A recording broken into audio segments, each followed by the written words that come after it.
Salve, salve!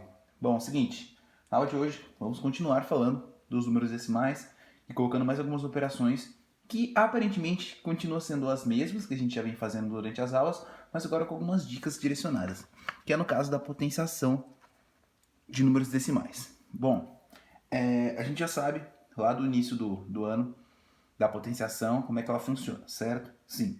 Agora a gente vai fazer a potenciação com números decimais. Aí eu vou dar uma dica para vocês de como que a gente executa isso de uma forma mais fácil, certo? Qual é essa dica? A gente multiplica normalmente sem a vírgula e depois multiplica o expoente pelo número de casas decimais. Bom, como assim? Se liga aqui, ó.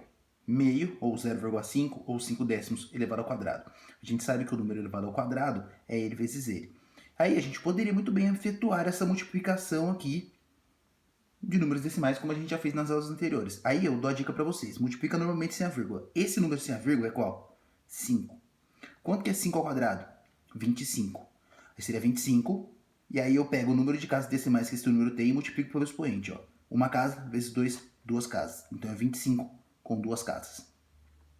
Olha só. 0,2 ou 2 décimos elevado ao quadrado. Seria 0,2 vezes 0,2. É 2 ao quadrado, que dá 4. Uma casa vezes 2, duas casas. Então 4 com duas casas decimais. Vou dar mais alguns exemplos para a gente fixar esse raciocínio. Aqui, ó. Agora 0,2 elevado ao cubo. Quanto que é 2 ao cubo? É 2 vezes 2 vezes 2, que dá 8. Uma casa vezes 3, 3 casas. Então 8 com 3 casas decimais. Viu como é prático? A gente não precisa aparentemente fazer a conta. Dá para fazer de cabeça? Ó, 0,8 elevado ao quadrado. 8 ao quadrado, 64. Uma casa vezes 2, duas casas. Então 64 com duas casas decimais. Olha, 0,2 elevado à quarta. Quanto que é 2 à quarta? 16. Seria o 16 com quantas casas? Ó, 1 vezes 4. 16 com 4 casas decimais. Ó. Certo? Olha só, 0,15 elevado ao quadrado. Quanto que é 15 ao quadrado? 15 ao quadrado é 15 vezes 15, que dá 225. E agora tem duas casas, ó. Duas casas vezes 2 dá 4 casas. Então é 225 com 4 casas decimais. 1, 2, 3, 4. Olha só esse aqui. Isso aqui também serve para números maiores do que 1. Ó, 1,2 elevado ao quadrado. Seria 12 sem a vírgula, certo? 12 ao quadrado dá 144. Uma casa decimal vezes 2, duas casas. Então daria o 144 com duas casas decimais. Você viu que a gente não precisa fazer a conta, aparentemente, sem usar a multiplicação de decimais? É só fazer essa dica que eu dei. Olha só. 0,02 elevado ao cubo. Quanto que é 2 ao cubo? 8. Aí, ó, duas casas vezes quanto? Vezes 3. Então seria 8 com 6 casas, ó. 1, 2, 3, 4, 5, 6, vírgula. Olha só mais esse aqui, ó. 3 décimos elevado ao cubo. Quanto que é 3 ao cubo? 27. 1 vezes 3, 3. Então seria 0,027. 27 com 3 casas decimais. Então, a gente usando o conceito de potenciação que a gente já viu desde o começo do ano aqui, junto com a parte decimal, fica simples até, né? E aí, pra gente fechar, quando a gente fala da potenciação, a gente também fala da radiciação.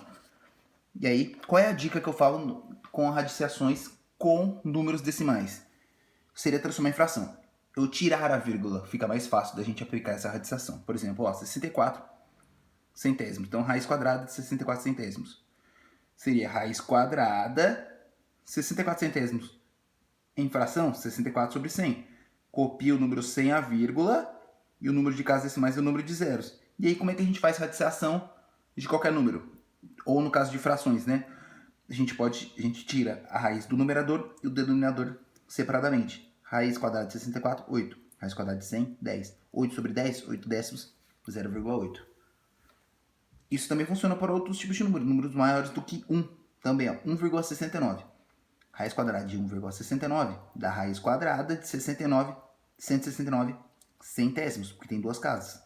E aí eu separo. Ó. Isso aqui depois com o tempo a gente vai pegando a manha e pode fazer isso aqui de cabeça. Sem desmontar em tantas vezes.